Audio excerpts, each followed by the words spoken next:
Felix here, and good morning to you. It's about, well, echoey, isn't it? Why is it echoey? We've got about 24 hours till the Fed ruins Christmas with the FOMC minutes.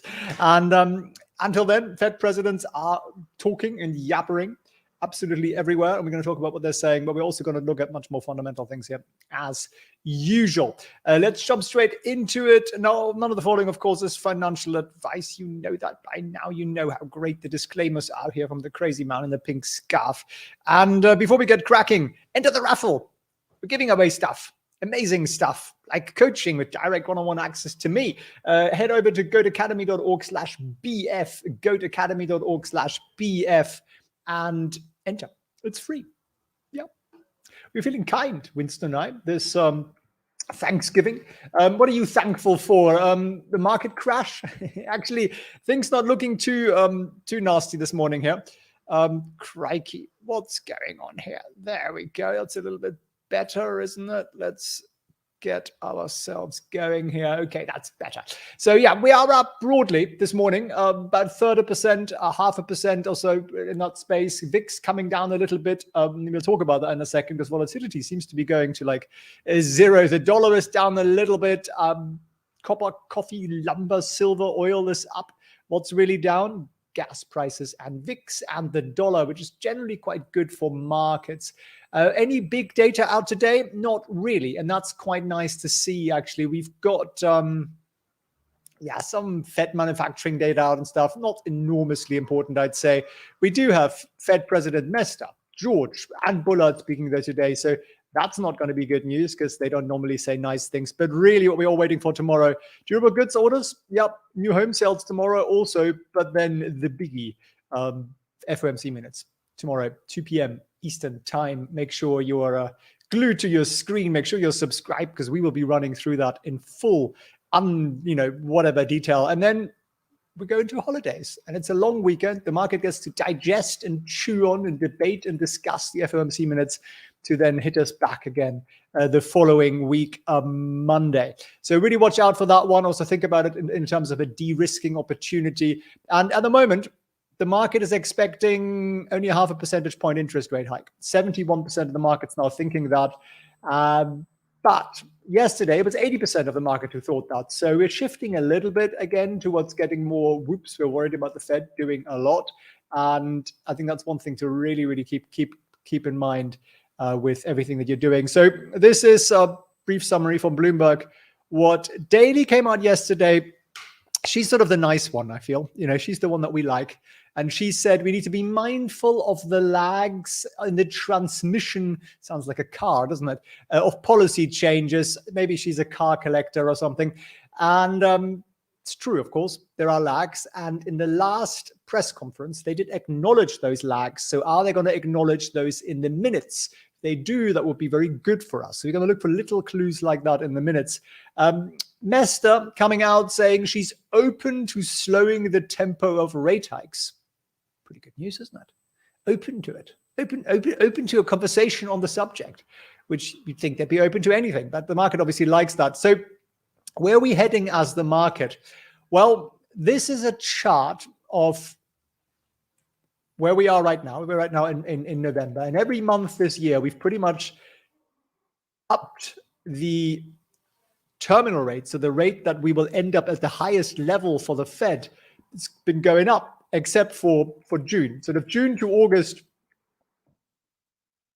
Get a little pen here. So, that was good, right?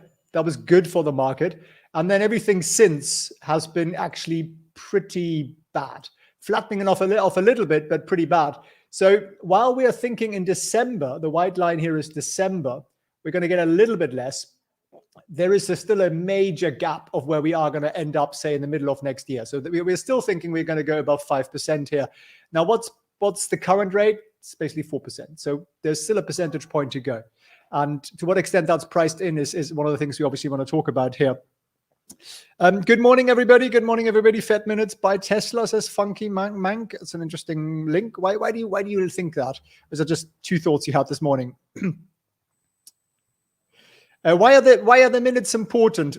They really move markets. So it's old, right? It's a snapshot of the last meeting, which was eons away.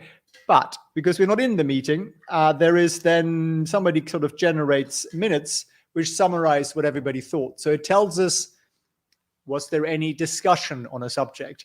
Where some people thinking we should do more, where some people thinking we should do less. It tells you those kind of finer details.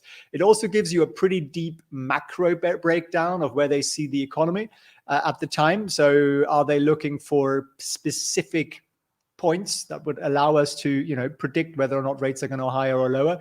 Are they more worried about unemployment? Are they more worried about the labor market, that kind of thing? So we look basically, if we look for changes in language month on month, and it sounds slightly bizarre, but these bunch of people basically run the world. So we get these clues and the market really, really reads them. So that's what we're going to do. Adam, good morning to you.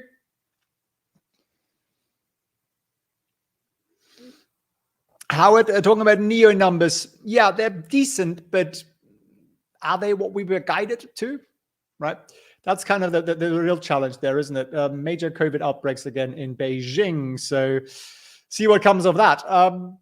Is it snowing in France? Blue sky, I'd say about 18 degrees and sunny. But then I'm in a particularly warm little spot here in the south of France. So this is something we got to watch out for basically here, where we expect the rates to go up. Now, the other part of that story is, which nobody ever talks about, just like nobody ever talks about printing 40% extra money and how that caused the whole malaise that we are in. Yeah, I used the word malaise. Nobody uses that word anymore, right? Why did that go out of fashion? Maybe it's being in France for too long. So this is the amount of money it costs the United States government, I think the federal government, in interest expense. So we're at 500 billion now. So the government spends 500 billion on interest and 800 billion on defense. Smart spending, right? Now, but the trouble is that if rates stay higher for longer, and again, no one's really talking about that, this is going to go up and it's going to exceed the defense budget. Not a particularly popular thing to do, I would imagine. And it will cause the Fed to issue more debt, thereby making the debt more expensive, because they're going to have to pay higher and higher rates to attract buyers. Because did you notice that China isn't buying any? Why? They're buying gold, lots of it. Japan isn't buying any because they can't afford to hedge because their currency is too crazy. And therefore, the two biggest buyers are out. Who's the other biggest buyer? The Fed. The Fed isn't buying, the Fed is selling. So the US government debt markets are actually looking very, very precarious, very, very low liquidity.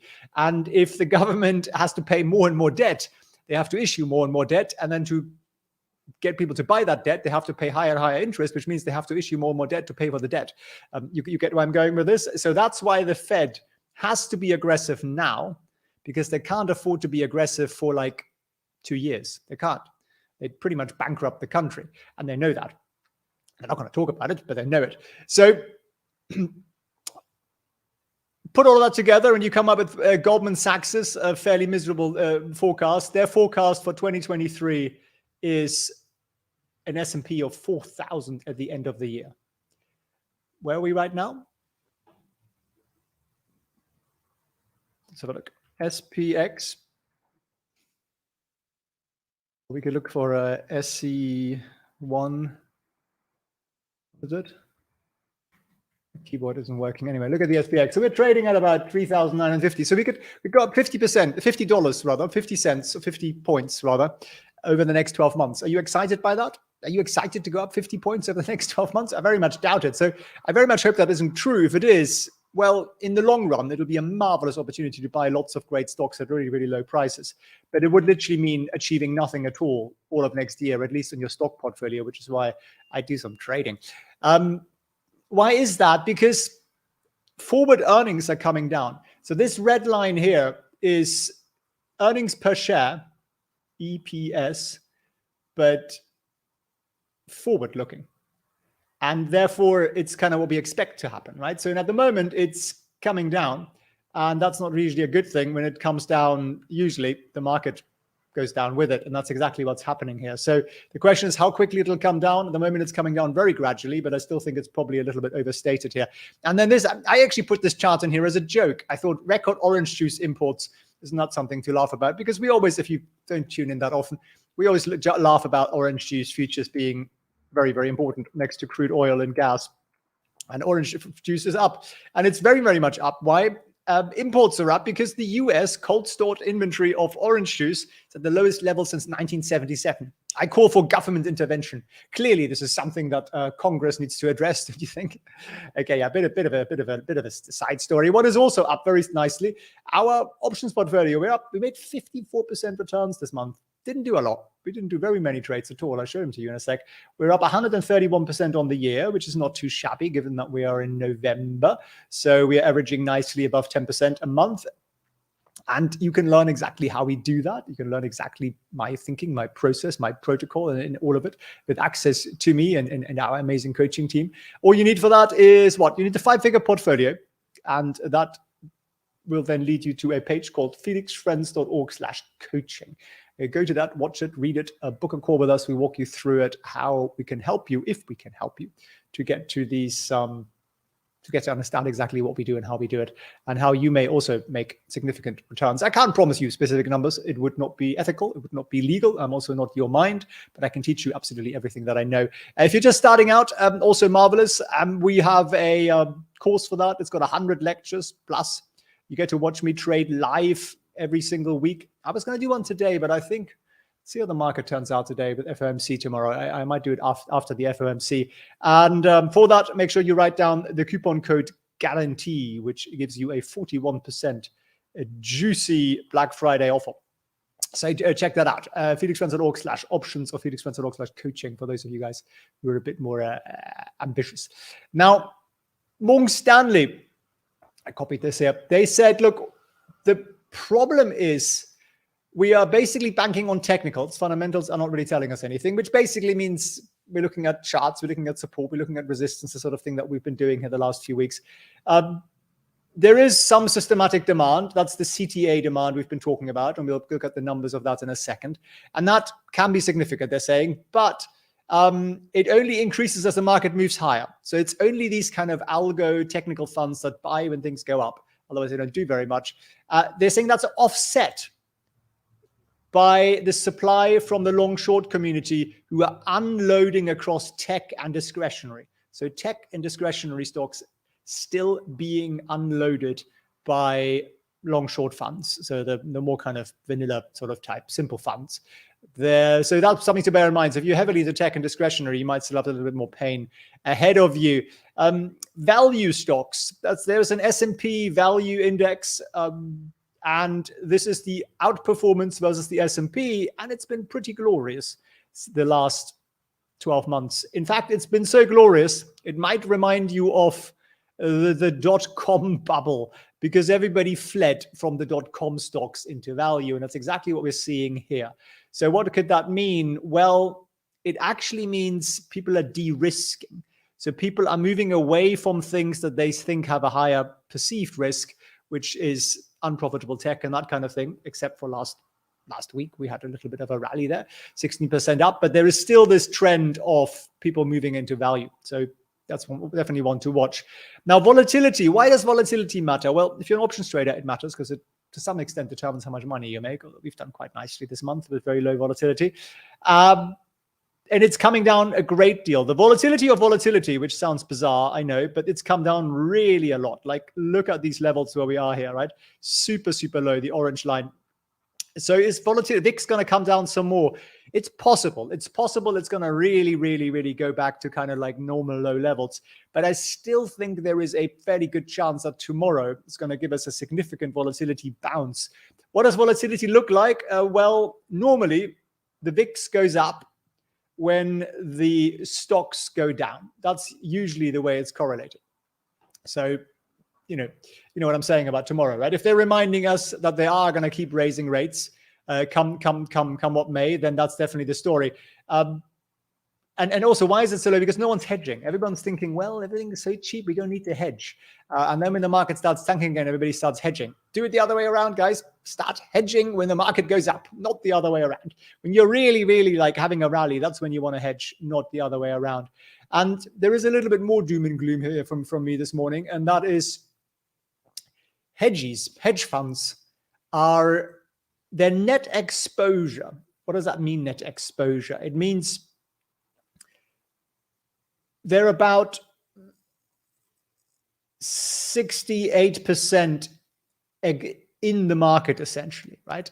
In terms of leverage, which isn't a lot, really. In 2021, the guys were at 90%. In 2018, at the top, they're at 80%. So there is a big gap here. But there is also the possibility that we could go back down to, let me get a straight line, 2016 levels, which would really, really open the room up for some significant correction downwards from the hedge fund community. Because if they decide we want less leverage, we want to be less exposed to this market because we don't think it's going to do very much in 2023, like Goldman says, then you actually have 2023, not a lot happening. So that's something to, I think, understand. Now, CTAs, I've been telling you that they were going to buy a lot, and they did. They bought 146 billion worth of stocks over the last month, and they are now net long, which means that they are actually positively exposed to the stock market. And what does that mean? It means, well, it becomes less likely that they're going to buy a lot more. So when you're down here, it's fairly likely that it's going to go up. But when you are up here, it's fairly likely it's going to go down. But if you are sort of in the middle, it's sort of like 50-50. So the drive isn't really there. The push isn't really there. The squeeze isn't really there. And that's kind of why we're seeing this slight lull in the market. Now, some of you know I'm not the biggest fan of dividends, even if I can't spell it. Dividends, so that's a new word. So should you sell dividends for government bonds? Well, if you're rational, yes. Now, you might have some special dividend stocks, but the S&P 500 dividends are at, are these real? No, they're not real. These are before inflation, are at about 2%. So dividends are at 2%. The 10-year bond yield is 4%. So what would you rather own?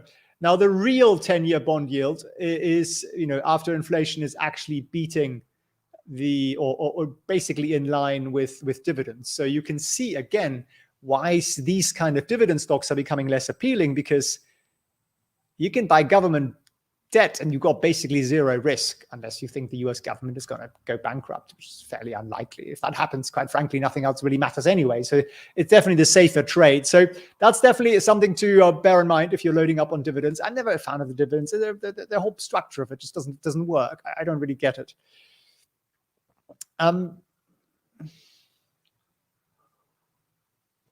Danzo's still teasing me with Mullen. How often do these banks write their forecasts, says Devon? About monthly, usually. lots of room for adjustment.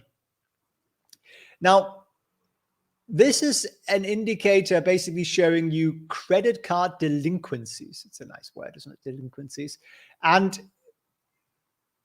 pre-COVID, we were at this level here. That was sort of the pre-COVID average, this level here.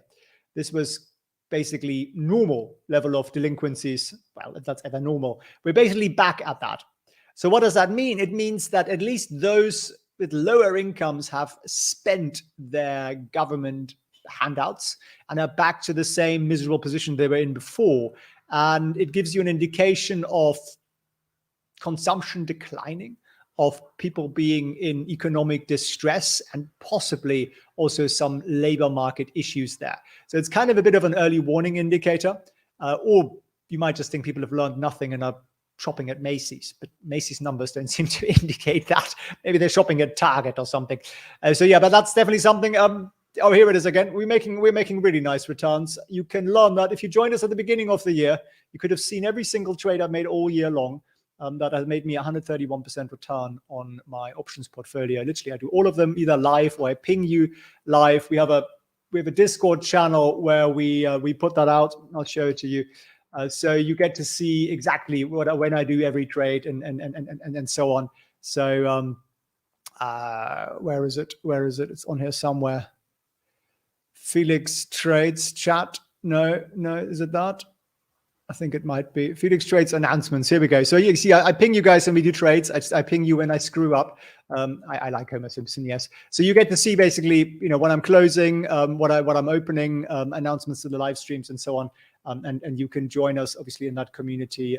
For those of you guys with a 5-figure portfolio, come and join us at felixfriends.org/coaching. Got direct access to me and my coaching team, who are investment bankers and university lecturers, super smart people. If you're just starting out, brilliant. Let us help you build the extra income stream so you can quit that 9 to 5, retire earlier, or buy the third Maserati or whatever. Don't buy a Maserati. It's just a waste of money. Don't know why people do, but if that's your dream, I'm not going to get in the way. We can help you at felixfriends.org/options. Second link here. There it is.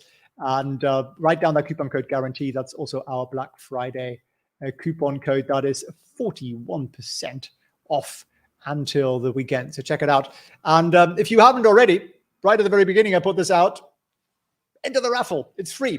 What can you win? You can actually win coaching. Yes, you can. You can win complete 90-day coaching with us at goatacademy.org/BF. Goatacademy.org/BF.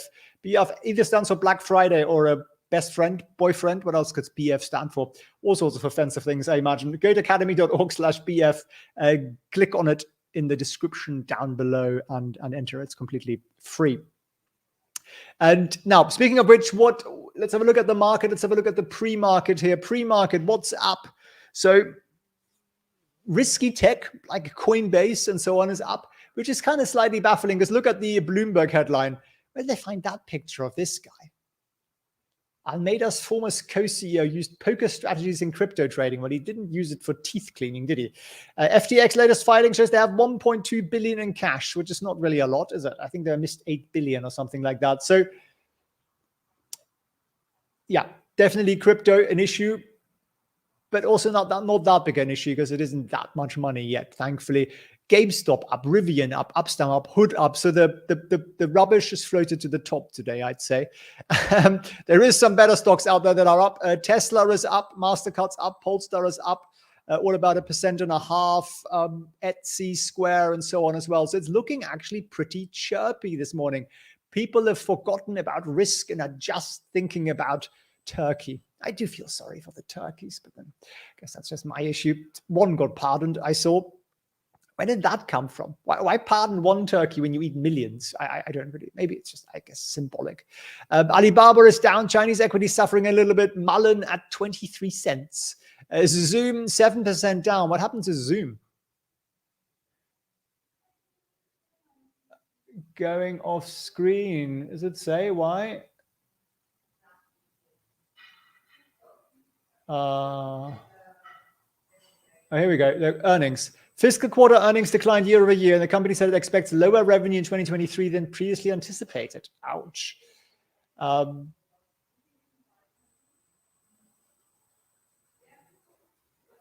the fourth quarter, Zoom projects adjusted earnings per share of 75 cents to 78 cents versus analyst estimates of 82 to 1.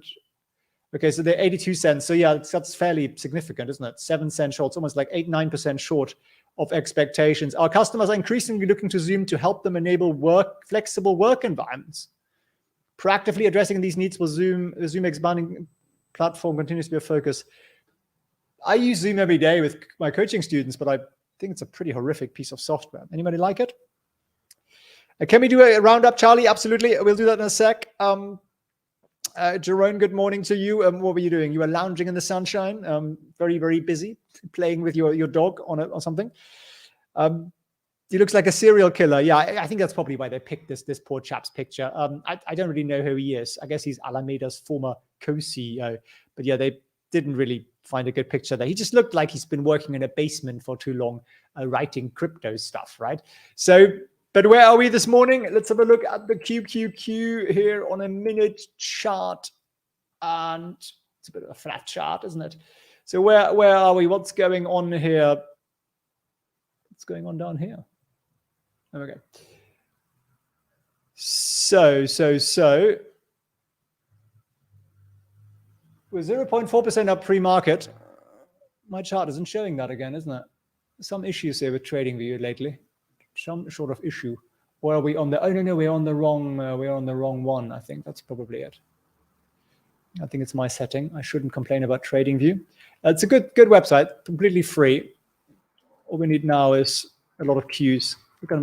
What is going on here this morning? What is going on here? It's Microsoft axing staff too, and that's why nothing works anymore, probably. Let's go on a minute chart. We'll get there eventually. We will persevere. And here we are. Okay, so we dropped at the very beginning here of the morning significantly down to 281, and now we've covered back up to 283, up 0.4%, with a couple of really weird-looking trades coming in here. Don't know what the heck's going on there, but other than that, looking pretty bullish, I suppose. Looking pretty bullish.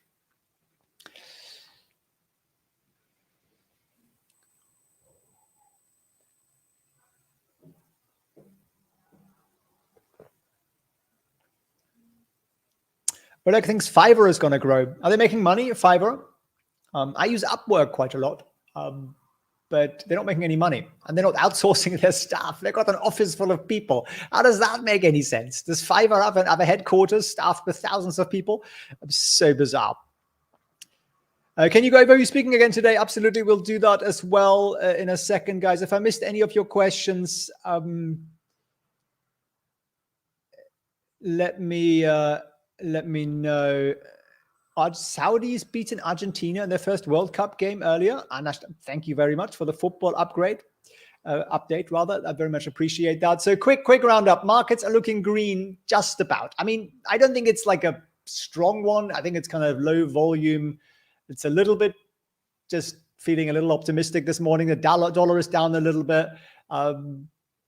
China story not looking particularly wonderful this morning, with more lockdowns possibly there. So some of the key Chinese stocks are down a bit, not massively, just a bit, like 1% down, that sort of thing. And then we got a fairly broad tech rally here of the really risky stuff coming up the most, like we saw last Friday. And then the less risky stuff also coming up more than 1.5% is sort of where most things are at the moment. But the big boys, the Googles, the Metas, and so on are up 0.5 percentage point, so not a huge move. QQQ up 0.38%. And we have today speaking Mester, George, and Bullard. Bullard tends not to say anything particularly nice, so the market might not like what's coming out there. And that's, of course, before tomorrow's FOMC minutes. We're also getting tomorrow continuing jobless claims, initial jobless claims. Super important to watch out for that just before that, in consumer sentiment as well, before the FOMC minutes comes out. So we're going to bake all of that together tomorrow, and then we go into the holidays, basically. So US markets will be closed. European markets will still trade. And it seems that the Europeans, Fed people, ECB people, sort of Fed equivalent of Europe, are catching on to giving lots of speeches. See all these speeches here? That's kind of what's happening there. So that's the big one. And then, of course, very, very long weekend. But tomorrow, what we're going to watch out for particularly is, like, where do we expect the interest rates to go at in December and December, February, March, and so on for the rest of the year. May, June, July, September, November, December. And at the moment, we're still looking at pretty hefty rate hikes coming. About a percentage point more is sort of what we're expecting from a market point of view. So there is still some pain to come. If you haven't already entered our raffle, do. Look, Winston spent hours on that. Go to gotoacademy.org/BF and get the chance to win free coaching with us and lots of other goodies at gotoacademy.org/BF. Get your hands on that. So part of the reason the market's still feeling a little bit chirpy this morning, we had two Fed presidents yesterday, Daly and Mester, talking, and Daly was mindful of the lags in policy changes. What does that mean to a normal person? You hike rates, it takes about a year and a half to show up in the real economy. So you got to give that stuff some time to kind of soak and sink in.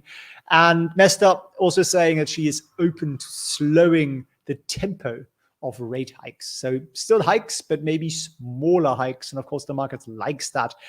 But if you're looking at what we're pricing in all year long, we've gone up in our expectations of the Fed rates, where it's actually going to end up. At the moment, we're looking at about 5% still at the middle of next year. So we're not really expecting things to come down very, very quickly here at all. And of course, the market isn't going to like that. It's also going to make US government debt much more expensive. So far, the US spends $500 billion a year on interest. And how do they pay for that? By issuing more debt, seriously. And what happens if the US government issues more debt on top of the existing debt? Well, they actually have to offer higher yields, higher interest, which causes them to pay more money in interest, and therefore they have to issue more debt to pay for the interest of the interest. And that continues, becomes a vicious cycle, and it's part of this major concern. If one thing breaks, if I had to put on my money on one thing breaking, it's the liquidity in government bond markets, the liquidity in treasuries, because you used to have, okay, who are the big buyers? Who are the big buyers of US debt? Well, there was China. They're not buying anymore. They bought gold instead. There was Japan. They're not buying because they can't afford the foreign exchange hedging cost. It's far too high. And then there was the Fed. Those were the top three buyers, and the Fed's selling. So that's actually worse. They're selling. So what does that mean? It means it's just the market's pretty dry in terms of buyers. And that's why those yields are going to go up, which is bad for the price of the bond, but good for the yield. So do you own any SEA? No, I don't. Milai also, no. Shop, no, I don't.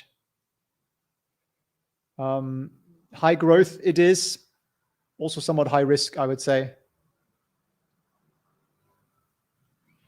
You're in South Carolina, dog in a doggy hotel. Oh, poor creature. Where is he? And you just woke up.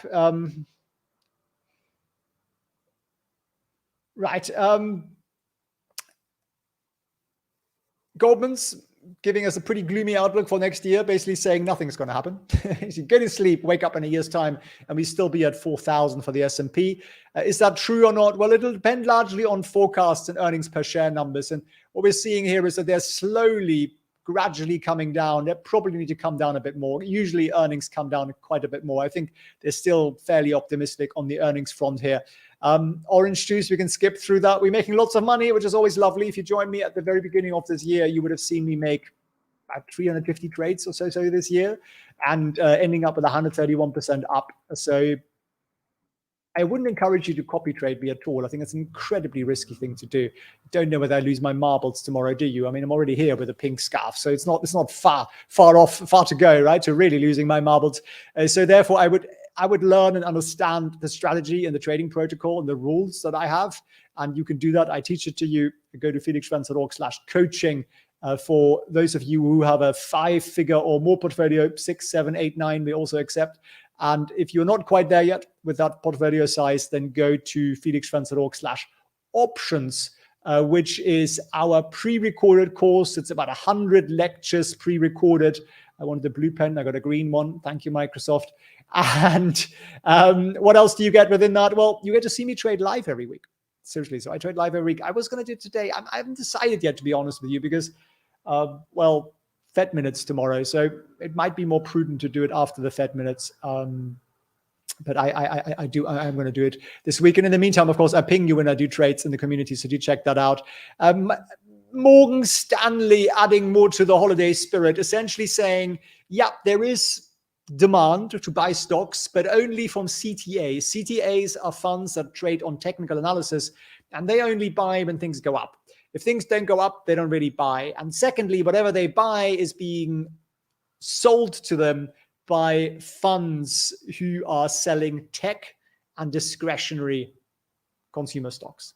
So why? Because going into a recession, discretionary is going to become, well, I could buy a 9th television, but I probably don't need it, so I think I'll wait.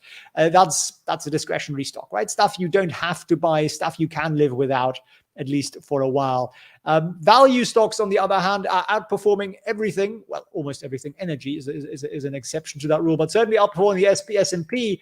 And the last time we've had such a massive rally outperformance of value was the .com era, which I remember vividly because I worked in a .com company. Yes, I'm 89 years old.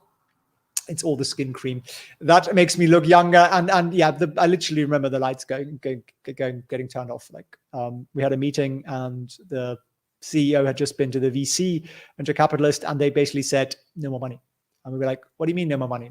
Our whole success measure was how much money we could burn. That was literally our success. Our valuation was something like 35 times cash burn rate. I'm not kidding. It sounds mad, doesn't it? But then crypto sounds pretty mad at the moment too. And I didn't think it made a lot of sense. But I was fairly young, and everyone just told me, well, it's just, the old people don't understand. This is how it works now. If you lose a lot of money, you're worth a lot. Yeah, it turned out not to be true.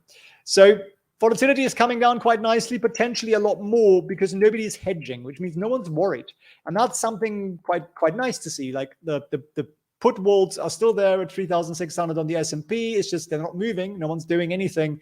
Tomorrow could be an event that could cause some hedging. Tomorrow could be an event that could tank the market. So watch out for the FOMC minutes tomorrow. I will run through it. I'll explain to you how the language has changed to last month, because yes, I read them every month. Well, the months that they come out, and the other months where they don't come out, they're on holiday. So you have to like find them in Aspen or something, chase after them, ski after, the Fed presidents and go, hey, what do you think about CPE or CPI or PCE inflation? What are your thoughts? So if you do spot them, probably in a gray ski outfit somewhere in Aspen, then do let me know. That'd be good insider information. And a little bit more caution, room for caution. Hedge funds have reduced their net exposure. So they've reduced their leverage significantly.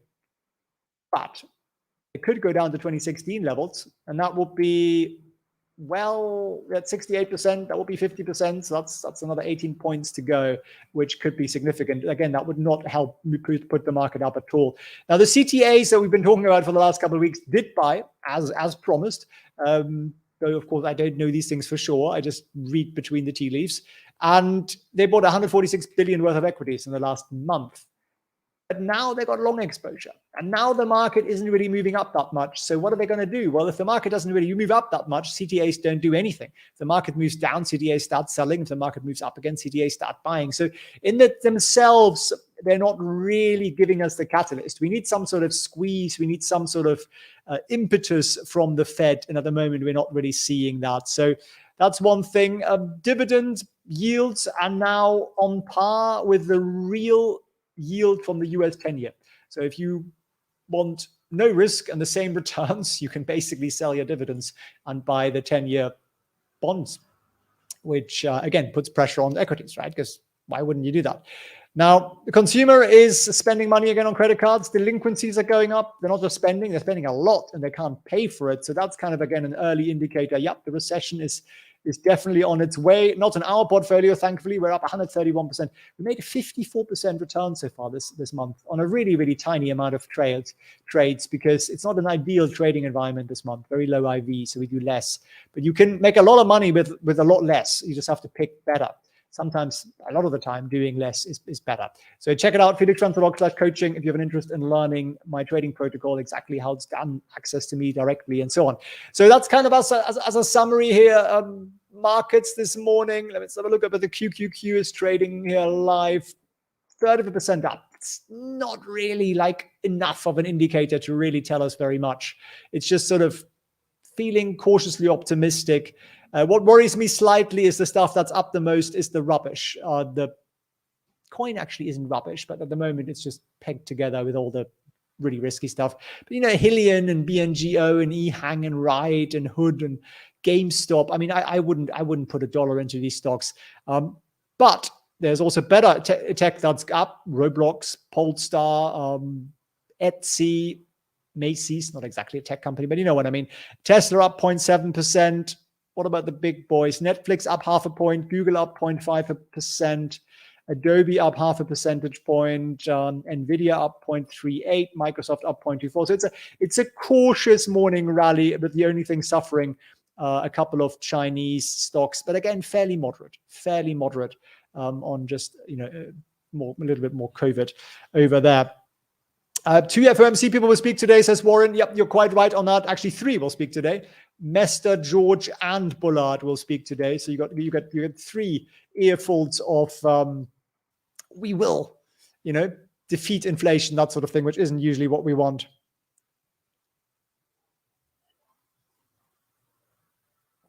Charles is saying, you don't get why I'm running a small portfolio. Okay, I run a dedicated portfolio for our trading community to illustrate how we use our trading strategy. And why do I make it a relatively modest size? Because I'm always wary that some fool will try to copy one trade.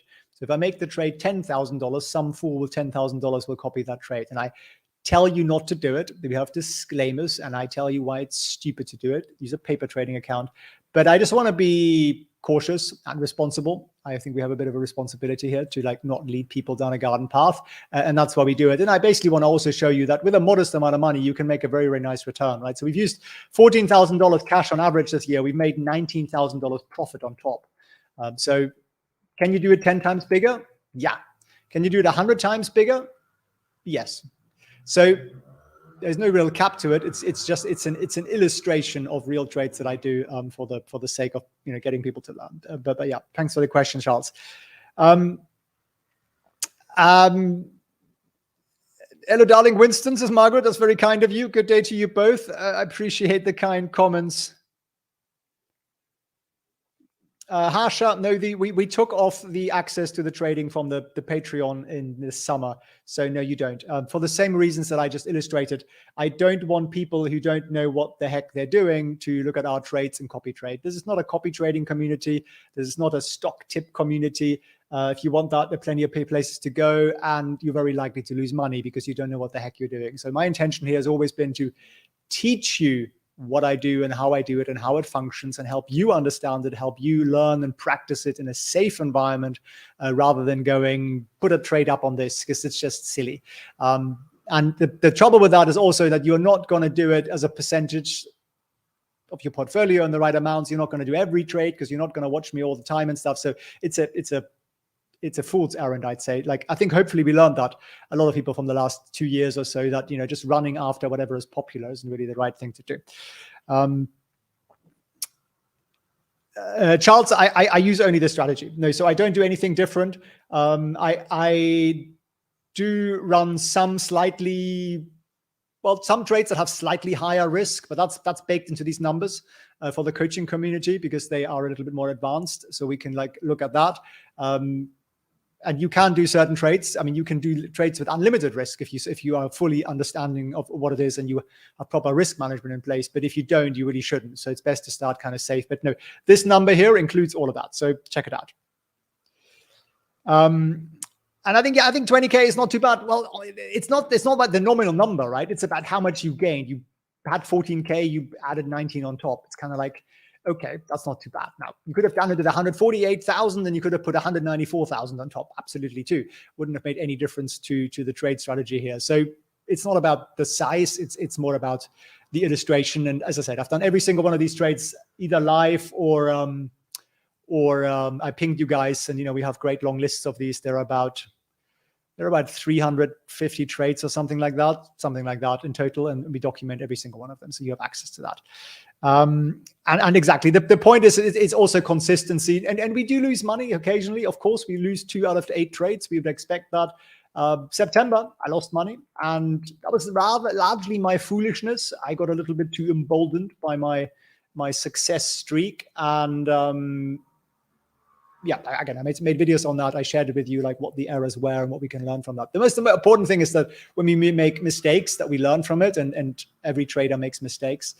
So you just want to make sure your risk management is so tight that it doesn't wipe you out, right? It loses you a little bit of capital, but it doesn't wipe you out. Yeah, we just buy orange juice. Absolutely. Appreciate that. Thanks for the time. Thanks for the comments, Charles. Appreciate your questions. I hope to see you tomorrow live pre-market, and then of course also live for the FOMC minutes. We'll cover all of that in full detail as and when it comes out, as soon as it does. And thank you very much for all the likes. We only got 84 likes here on the stream, 300 odd people watching, 84 likes. If you could do something about that, that would be absolutely marvelous. Thank you very much, and I hope to see you on the next one. I wish you a beautiful day.